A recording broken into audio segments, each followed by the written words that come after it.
Welcome to this edition of Utopia Football Insider. I am live streaming from my cell phone since Restream's having some issues on my computer, but that's why you can hardly see my face. But regardless, we got some conference title games to talk about, and I've got barely just enough battery to get through this recording on my cell phone. But we'll start with do you want to talk about the national championship, or should we just jump straight into the conference titles? Maybe we can talk about the championship at the end, but I'm going to just jump straight into the conference title games. It's the Eagles and Commanders. Sam Cosmi has been ruled out at right guard for the Commanders, and I think this is going to be a shootout, Oren. I've got the Commanders winning by a single point. I have both conference champions winning by a point. But I'm going to go 28-27. It's the 28th playoff game at Lincoln Financial Field. Eagles got their 27th. Eagles won the 27th game at Lincoln Financial Field last week. I think this is a shootout, and I'm going to go 28-27 Commanders over the Eagles.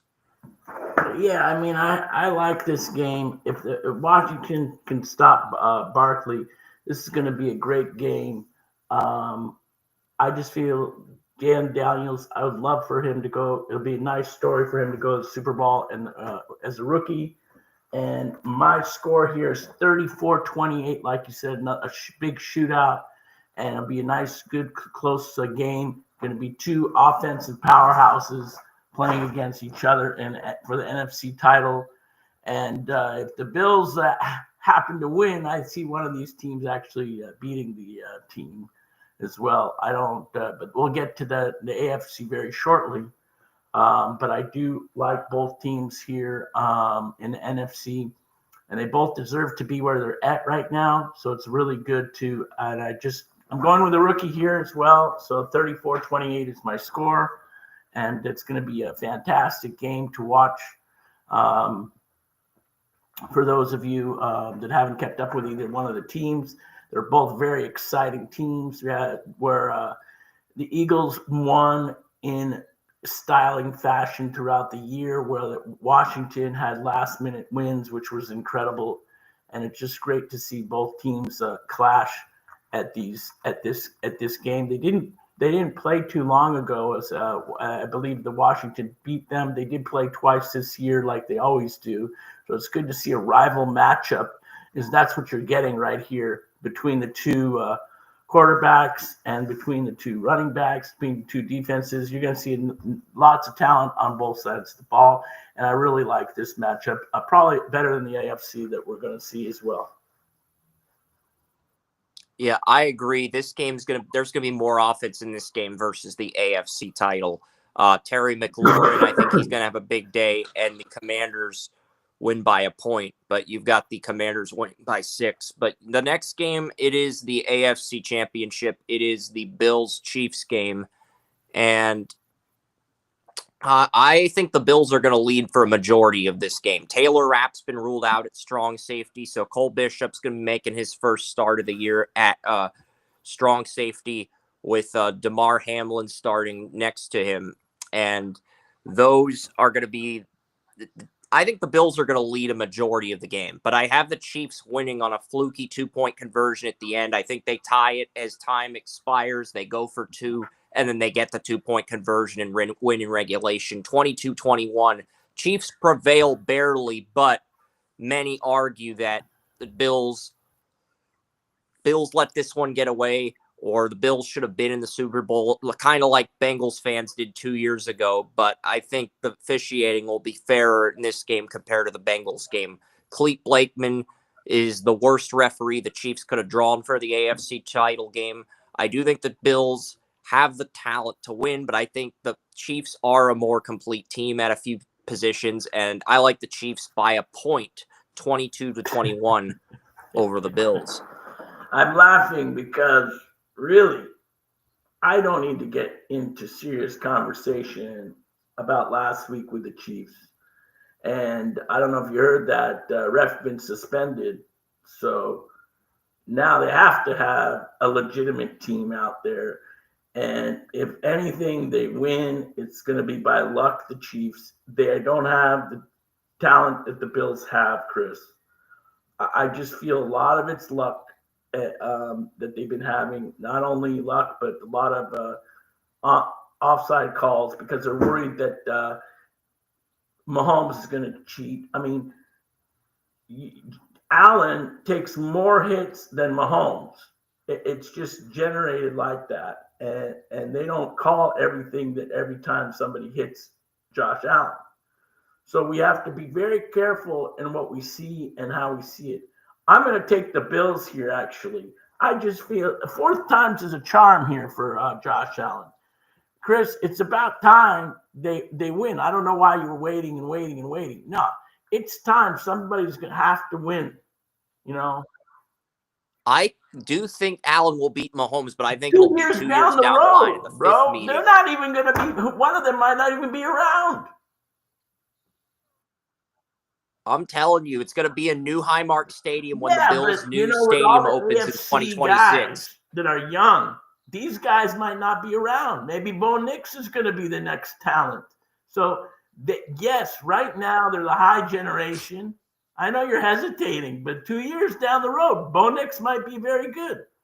So you're taking all I these feel scenarios I out. think the Chiefs have the better team Right right now, the now. better team is the I think the Bills for Chiefs me. do have the better team. I mean, the reason I say that is Trent McDuffie has 11 deflections. I don't think any of the Bills' corners had 10 or more deflections this year, and the Chiefs ranked ahead of the Bills in both run defense and pass defense this year. So that's why I'm taking Kansas City, but I'm taking Kansas City by a very slight, very slim margin. And I do think the Bills are going to lead the majority of the game, but the Chiefs are going to find a way to win at the end, whether it's a safety or a 2-point conversion. And that's how they're going to get in the Super Well, Bowl. it's Josh Allen's time, I believe. I feel he finally beats Mahomes in the playoffs, gets his way to the Super Bowl. However, they're probably going to lose the Super Bowl because that's what the Bills are known for once they get there. But that's another story altogether. But I do feel. Yep, the Bills lost 4 Super Bowls in a row, and if Mahomes beats Allen again, Allen will have lost to Mahomes 4 times in a row Yeah, in the but I playoffs. feel if the So Kansas City Chiefs, I mean, I'm going to root for if the Kansas City team, the whole country, other than Kansas City, is going to root for the NFC champion. That's it. I mean, come on, Chris. They don't look like a powerful team to me. They look like they got a lot of calls, a lot of stuff that happened throughout the year. And even the last week we saw. it's not that the Bills can't win. I think the Bills only have the matchup advantage at a few positions: left tackle, defensive end, and running back. Those are literally the only matchups where I can definitively say the Bills have the advantage. I think the Chiefs, you could argue, have the advantage at every other position, whether it's cornerback, defensive tackle, quarterback, receiver. The Chiefs definitely have better receivers. Hopkins, they have Xavier Worthy, and they have Travis Kelce. I would argue the Chiefs have the matchup advantage at every position outside of left tackle, running back, and defensive end. But hey, Allen's had 12 games without a turnover. Mahomes has not had a turnover since the Bills game. So ball security and whichever quarterback manages the game better, that's definitely going to play a role in who wins. Yeah, I mean, I get what you're saying in the perspective of those kind of things, but I just feel that it's going to be a close game. You're absolutely right. It's probably going to be a close game. There's no blowout, and it's probably going to be like something around 23-21, close game. I'm just feel that the Bills will overcome and win this time. If Josh Allen doesn't win, he's done. I disagree. I think Allen will get a Super Bowl, but it'll be later in the decade rather than right now. It'll be later in the decade once these young guys and rookie deals have a little bit more experience in a year or two. I just don't think it's right now. That's why I'm taking the Chiefs. I mean, I he's think still the Chiefs, young enough. I'm saying he's 28 years old right now, Chris. But I'm saying that I just feel that he will pursue a lot more. That's true, but I'm not saying he's done. But I feel there's other quarterbacks that are young and are going to start coming around, and we don't know. I feel like Burrow, Lamar Jackson, Allen and Mahomes are going to be the top 4 QBs in the NFL for at least another 5 to 7 years. There's not going to be that changing the guard. Maybe you disagree. Maybe a fifth guy, whether it's Jane Daniels or Bo Nix, emerges down the road. But right now, I feel like that those are the top Jaden 4, and there's Daniels not is really in the going to be a change NFC, in the guard. so there are some top quarterbacks in the NFC as well. I mean, Jordan Love. You have a few, young people that are going to be good as well there. And we don't know who are these other 2 quarterbacks, Cam Ward and Shedeur Sanders, how they're going to pursue NFL and what team they're going to play for. That's true. Miko Rantanen, who had 2 100-point seasons with the Colorado Avalanche, did get traded to the Carolina Hurricanes. I found that out during the intermission of the Dallas Stars Vegas Golden Knights hockey game, which is currently on ESPN. That's how I know that trade officially happened. So the Hurricanes did get Miko Rantanen, Colorado's best right winger, in a trade. So that's a big blockbuster trade that happened just a few minutes ago, Oren. And also, Ohio State beat Notre Dame in the title game, so I can mention that if you don't want to talk about the NHL trade. I don't know that anything happened about because, NHL, so not like I. But yeah, the college football championship was Monday. That was I wasn't entertained by the game. I know a lot of fans weren't because Ohio State built a huge lead, and even though Notre Dame rallied, of course, first quarter, but then Ohio State just took over the game and maintained the lead throughout, and dominated the game. Will Howard, right, their quarterback. They're both quarterbacks. I feel are more impressive than what their draft stock is, Chris. To lead them both to a championship, they have them going in the 4th and 5th round. These quarterbacks, but depending on where they sit in the combine and after the pro days, I think they're going to be able to show that they might be a good quarterback. I mean, you can't just have these quarterbacks that are going to go all the way in the 4th or 5th round and be where they are. Come on. Don't you agree?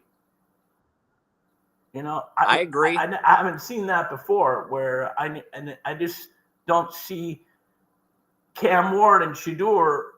They're decent, but they didn't lead their team to a championship. So yeah, and Arch Manning. Some people are saying Arch Manning's the top QB in 2026. He'll get to prove it. Texas opens up the season with the Ohio State Buckeyes in Columbus, with them getting their championship rings. The players returning to Ohio State getting their championship rings with that season opener. So Arch Manning will be making his first start for Texas in the Horseshoe. That is a big game for Arch Manning because if he dominates in that environment, you'd have to think, Oren, that he's going to be the front runner to be the first QB off the board in 26, since Aller couldn't beat the Buckeyes in Columbus. If Arch Manning can, I think that would give him some traction. And then we'll continue. There's going to be a lot of draft news coming up, and Raiders finally get it. Shrine Bowl's next Thursday. Shrine Bowl is next Thursday, and the Senior Bowl's next Saturday. So Shedeur's playing in the Shrine Bowl.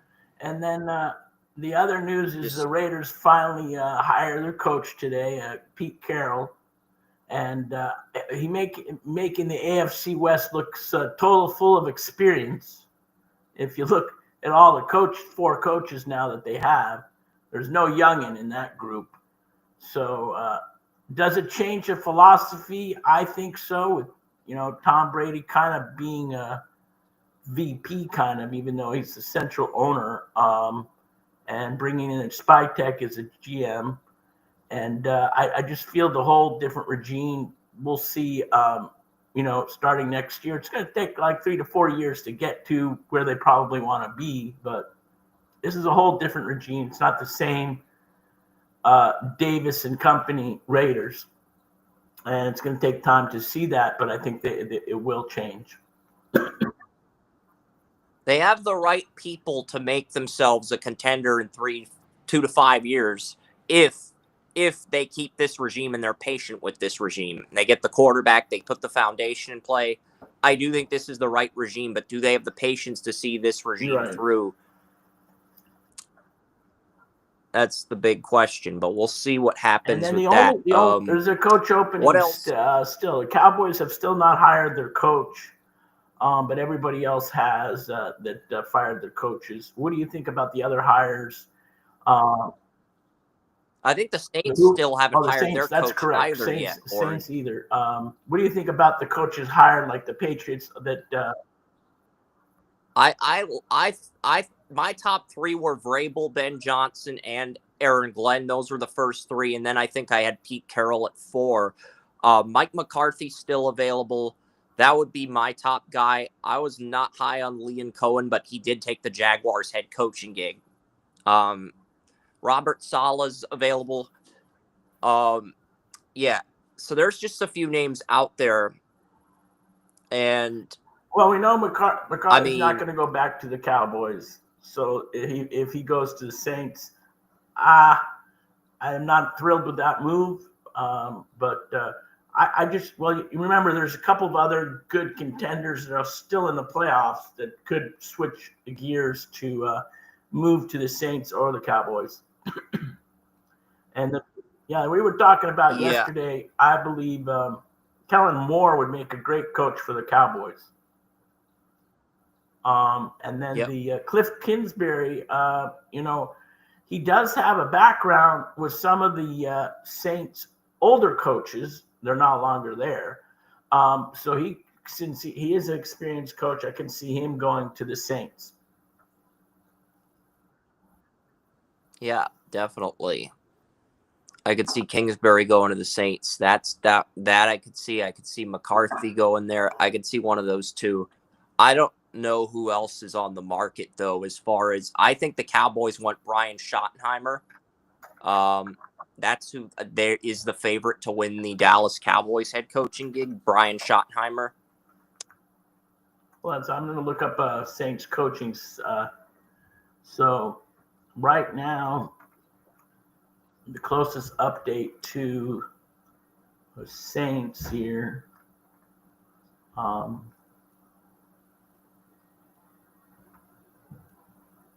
Yeah, we did mention all the three names. So Mike McCarthy, Joe Brady, and Cliff Kingsbury seem to be one of their top guys. So those are the three top guys for the Saints.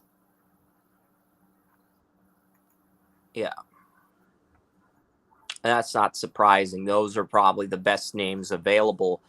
I heard the Raiders job came down to Pete Carroll and Chiefs defensive coordinator Steve Spagnuolo. And even though there were rumors that Spagnuolo was the guy they wanted, they probably looked at his bad record as the Rams head coach. And they probably looked at the fact that if the Chiefs win, they'd have to wait until the offseason to get his guys in the building. So they Yeah, just went with Carroll. right. That's And you know probably, what? and I think that's Carroll's the going to right bring in move. some experienced guys to be the coordinators, and the coordinators are going to bring the coaches. It's going to be a nice coaching staff for the Raiders, just like we've seen in the past that like Jim Harbaugh brought 2 years ago to the Chargers, and and how I'm missing his name right now. It's not coming to me, but. You know how the Broncos are also set up in that fashion as well for the AFC West, where you get an experienced coach, he brings in good coordinators, he brings a group, and the group of coordinators bring in good coaches, and that's where they're set up. It's both brought the Broncos and brought the Chargers back into contention, and I just feel the Raiders are not going to have as poor a season, that's for sure, as they did this past season. Depends on what quarterback they bring in for me. If they get a good QB in free agency or the draft, I agree. Otherwise, they may end up struggling this first year, and then this regime ends up kicking things off in year 2. It just depends on the situation and the circumstances. Yeah, I mean, when you go to the Cowboys, you never know what's going to happen as far as their head coaching, and who wants to be a head coach and work with Jerry Jones.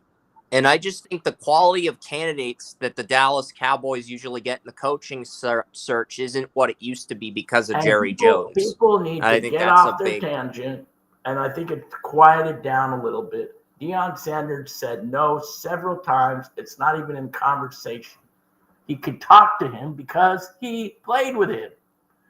But another guy we did not mention is, the person who Robert Saleh is possibly, but you said Brian Schottenheimer, Robert Saleh, and Kellen Moore. I think, and McCarthy will probably be the candidates probably for the coaching for the Cowboys.